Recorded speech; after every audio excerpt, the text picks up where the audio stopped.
at the basis of this new approach. Okay, Mr. Chairman, thank you so much. Let me also join you in thanking the conference organizers for inviting me to talk about reflux syndrome in this context. As GI tract experts, we have to do with reflux very often, and very often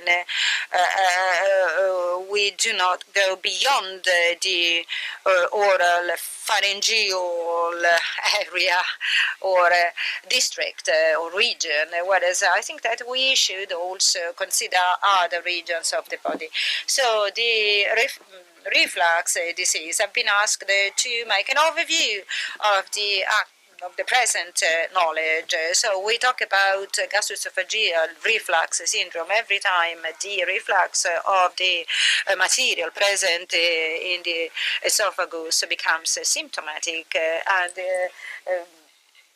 causes complications, because it has been seen that in a certain amount of cases there might be reflux episodes having no clinical significance. So, but in Montreal, in the Montreal conference, this disease has been subdivided into esophageal, exclusively esophageal syndromes, which may be symptomatic, such as pyrosis and regurgitation, or episodical, so occasional pain, particularly at the chest, which may even be associated with infarction, to diseases associated to damage of the esophageal surface. And so there might be a stricture, Barrett's esophagus, or adenocarcinoma. And then the extraesophageal syndrome has been defined as, this is back in 2006, originally it had been labeled as all the syndromes or the diseases where it has been demonstrated that there was a certain correlation between the reflux and these symptoms such as chronic cough, asthma, and dental erosions. And it had been shown by studies published in the literature that these symptoms, I said, were associated, such as sinusitis and the others listed here.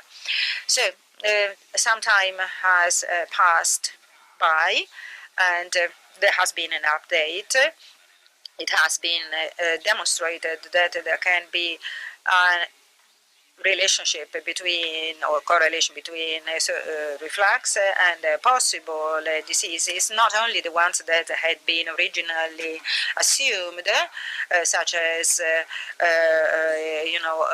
cough and lung transplant rejection. This is particularly relevant, and whereas at the time they did not include ocular diseases. But if we actually make a review in PubMed, we will see that a number of papers about a possible role of reflux in ocular pathology have emerged recently, especially as far as the tear duct is concerned, because there might be strictures caused by reflux.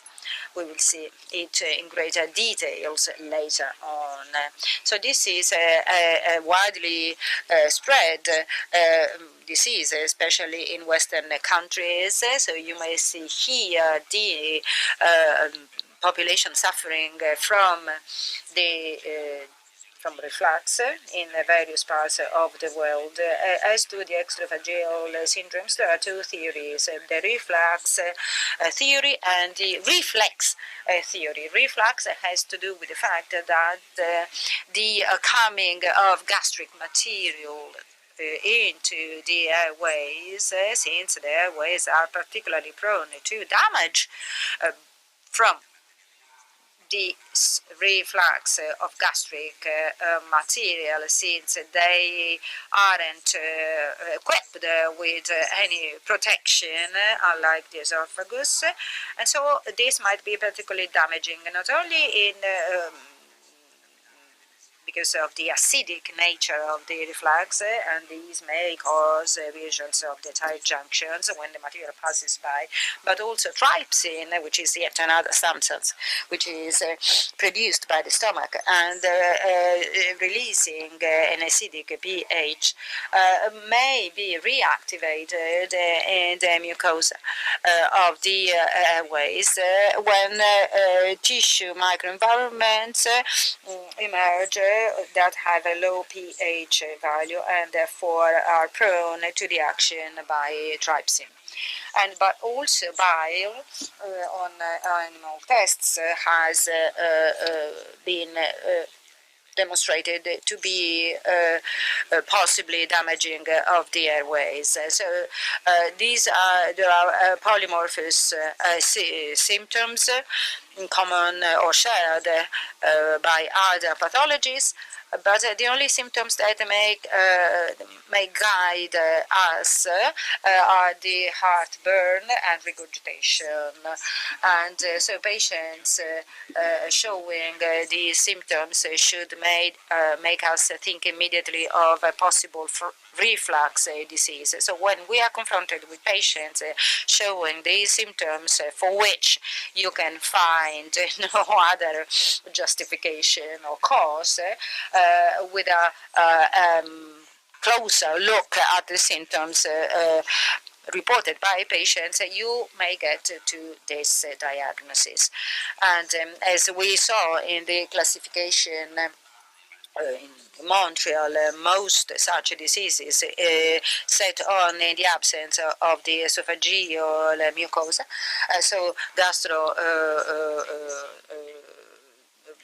ER is not useful used very often, and there is a patient for which we have a specific suspicion of a severe case, but in less specific cases it doesn't help us in our diagnosis.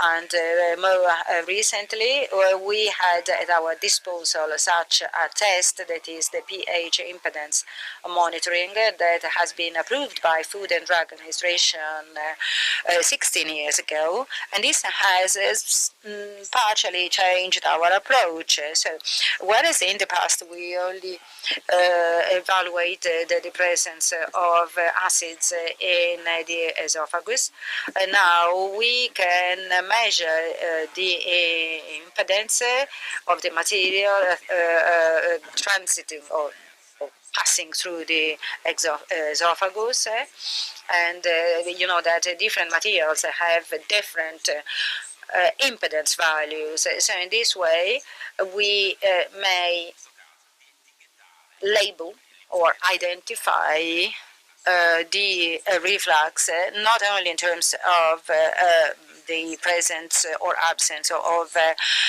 acidic material in the esophagus, but also, you know, patients swallowing acidic liquids like Coke in the past might have been confused or misunderstood as having reflux, but now we may be more specific, and so we have here a subdivision of the acidity into the different nature they might have. So here patients having reflux within normal values, and this may be by associating the exam of the acidic material, we may see that patients might also show a correlation between reflux and symptoms. But not only that, but the symptoms of these patients were correlated also not only with acidic reflux, but also with non-acidic reflux, but especially in this group of patients, we may define this group of patients as having symptoms related and caused by non-acidic material. And this is a very interesting paper by the Genoa group, who this group has identified this sort of umbrella pathology. And so here we may see pathological reflux, typically or true NERD reflux, and here instead we have hypersensitive esophagus to acid or both acid and non-acid material, and also patients who may be sensitive to non-acidic reflux. Okay, we haven't got time, but in the afternoon we'll talk about it more extensively.